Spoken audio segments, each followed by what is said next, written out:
Hi guys, I'm Gary Nash. I'm an interventional cardiologist at Arkansas Heart Hospital, just beginning my career. It's an honor to be here and be able to talk to you.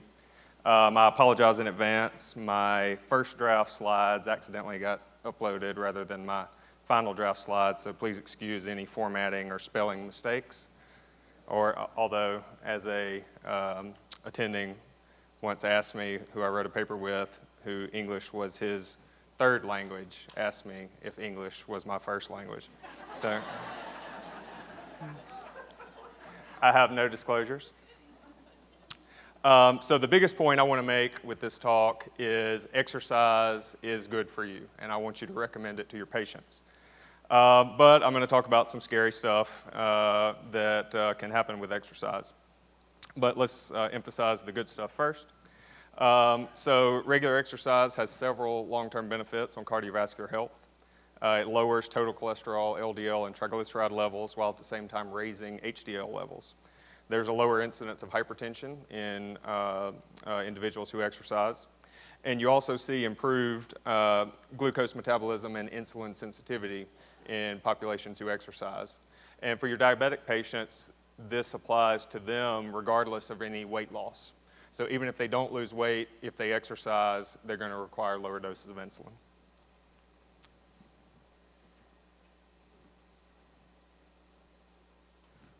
Let's see. There we go. So the AHA currently recommends for overall cardiovascular health a combination of moderate intensity exercise or high intensity exercise for various days per week, various times, plus some strength training. And you can look that up on the AHA website for specifics. For blood pressure lowering or cholesterol lowering, 40 minutes of moderate to vigorous intensity aerobic activity. And they define also on the website what's considered moderate or intense. So exercise-associated sudden cardiac arrest is defined as occurring during or within 1 hour of physical activity. The overall incidence of this in North American and Europe populations is about 500 per million per year, but sports-related or exercise-related is about 20 million per year. The most common cause of sudden cardiac arrest in young athletes is hypertrophic cardiomyopathy, which accounts for about 36% of deaths there. And in middle age and older, it's overwhelmingly coronary artery disease, which accounts for about 84% of the cases. And these papers, I guess for the purposes of the talk and the data, described an athlete as someone who trains regular, intense exercise with an emphasis on achievement, so like competitive athletes. And weekend warriors are, I guess, kind of anything less than that. So although there's a transient rise in sudden cardiac arrest and acute MI during exercise, regular habitual exercise mitigates that risk. The risk is 56-fold higher for sedentary people during exercise.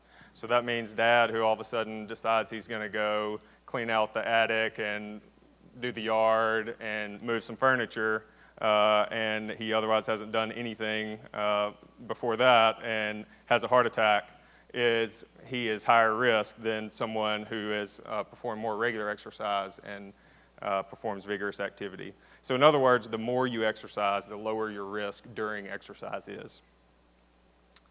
This is a schematic from Jack, which breaks down into categories the various causes of sudden cardiac arrest during exercise in young athletes. Again, this would be more of your population less than 35 in competitive sports, but there are various structural, electrical, and acquired cardiac anomalies responsible for this, and I'll touch briefly on some of these. This is another schematic from a circulation paper, again talking about young athletes, the various causes of sudden cardiac arrest in that population, and you see, as we said before, hypertrophic cardiomyopathy is the most common cause, with another 8% being indeterminate left ventricular hypertrophy, but possible hypertrophic cardiomyopathy, followed by coronary artery anomalies. So this is your younger population. So first we'll talk about hypertrophic cardiomyopathy. This is left ventricular hypertrophy in the absence of abnormal loading conditions and myocardial disarray on histology. So their ventricle is big even though they don't have valve problems, they don't have high blood pressure, the ventricle is thickened. Relatively low prevalence, as you see. It's autosomal dominant inheritance pattern, so if you have a patient with it, you want to screen family members. And death in these cases is most common in start-stop sports rather than endurance sports. You can diagnose it using ECG and echo. More than 90% of your patients with this are going to have an abnormal ECG. And risk factors for sudden cardiac death are syncope, family history of sudden cardiac death, really thick ventricle, history of VT, sustained or non-sustained, and abnormal blood pressure response on exercise. Patients with one or more of these, you might want to think about recommending them for an ICD. And symptomatically, symptoms can be treated here with medications, alcohol septal ablation, or surgical myectomy. And this is a EKG showing you clear voltage criteria for LVH, and an echocardiogram showing a thickened ventricle. Coronary artery anomalies, second most cause of sudden cardiac death in young athletes. The most common anomaly is a left coronary artery origin off the right sinus of Valsalva, or the right coronary artery origin off of the left sinus of Valsalva. And sudden cardiac death is usually due to ventricular arrhythmia secondary to myocardial ischemia during exercise. So what happens is when they exercise, flow is impaired because of the coronary artery anomaly, and they can get ischemic and develop ventricular tachycardia or ventricular fibrillation. These patients are often asymptomatic prior to presentation. And this is a CT scan showing a right coronary artery coming off the left sinus of Valsalva between the aorta and pulmonary artery. Be suspicious in young patients that have chest pain associated with syncope. These patients very rarely have inducible ischemia on stress tests. MRA or CTA are your gold standard tests there. Myocarditis, this is a small fraction of sudden cardiac death, typically caused by viral infections.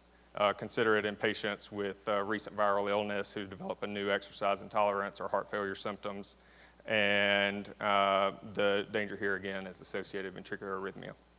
And these patients should refrain from sports for 6 months. After that, they may recover and be able to return to their activities. Coronary artery disease in your middle-aged and older population is going to be the vast majority of cases. In young athletes, this is most often a manifestation of familial hypercholesterolemia or maybe poorly controlled type 1 diabetes. And you can see some physical exam findings of that. So the proposed mechanism is that sympathetic surge with exercise may promote plaque rupture. These are some physical exam findings of familial hypercholesterolemia. Next, we'll touch briefly on aortic stenosis. So in young population, this is almost always secondary to a congenital bicuspid valve. Age-related calcification usually presents after age 60. It can be identified by systolic murmur on a physical exam. Patients with asymptomatic mild aortic stenosis may continue to compete in low to moderate intensity sports if they have no history of arrhythmia or as long as they have normal EF. Briefly, a few electrical cardiac abnormalities. Wolff-Parkinson-White, and I'll go briefly through these. The big danger here is there's an integrated pathway, accessory pathway. If these patients develop atrial fibrillation, that can lead to ventricular fibrillation and sudden cardiac death. After an ablation, they can return to competitive sports after 3 months. This is an EKG showing a pre-excitation pattern consistent with Wolff-Parkinson-White. Congenital long QT syndrome, long QT interval, this predisposes them to ventricular tachycardia or ventricular fibrillation, especially during exercise. This is an EKG showing a long QT. Brigada, well, let's skip this. This is a zebra, but it's one of the most interesting phenomenons. I'm kind of a nerd, so I had to throw it in.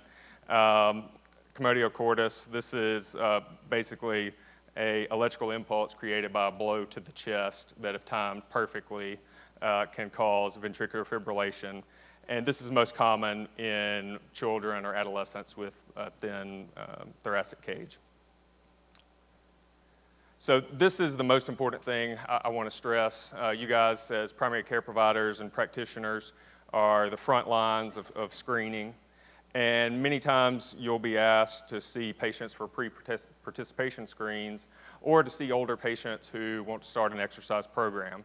I know before I played sports in high school, I went and saw our practitioner, and they kind of looked at me and checked me for hernias and said, you know, go have fun.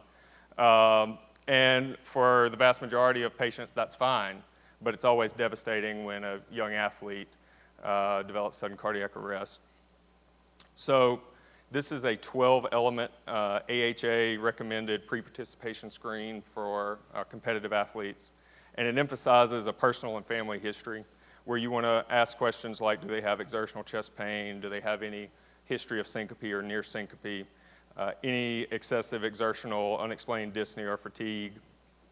Prior recognition of a heart murmur? Elevated systemic blood pressure? Also goes over family history, any history of premature death, disability from heart disease in a close relative, or specific knowledge of certain cardiac conditions in the family. Physical exam, you're looking for heart murmurs, differential pulses to exclude aortic coarctation, physical stigmata of Marfan syndrome, and again, I apologize about the slide. This would be, these are the American College of Sports Medicine recommendations for your older patients, middle-aged and older patients, that you are recommending exercise to. What do we need to do for that population before we recommend an exercise regimen? And it breaks it down into, do the patients already exercise or not? If they do not already exercise and they have no symptoms or no risk factors for cardiac, metabolic, or renal disease, then they can proceed with a moderate intensity exercise program, gradually progressing to vigorous exercise. If they have a known metabolic, cardiac, or renal disease and are asymptomatic, then medical clearance is recommended. Anyone who has any signs and symptoms suggestive of cardiac, metabolic, or renal disease, medical clearance is recommended prior to beginning an exercise program. If they already exercise and they have none of these risk factors, no medical clearance is necessary. If they have known cardiac, metabolic, or renal disease and they're asymptomatic, they're okay to go forth with a moderate intensity exercise program without any prior clearance. And again, any signs and symptoms suggestive of cardiac, metabolic, or renal disease, they should discontinue exercise if they're already exercising and have screening. The next thing I'd like to emphasize is the greatest determinant of survival after sudden cardiac arrest is time to defibrillation and good CPR. These are my references. So again, I want you to recommend exercise to your patients. It's good for them. Make sure you're screening those young athletes. Any death prevented is worthwhile. The American Heart Association does not currently recommend an EKG. An EKG is not recommended in the US. Some European protocols, the Italians, recommend a pre-participation EKG, but our healthcare system is not equipped to handle the expense related to that. And also the potential false positives could be devastating to an otherwise healthy child. So please refer to the 12-point screening. And your older patients, if they have symptoms, they should be screened as well. Thank you for your time.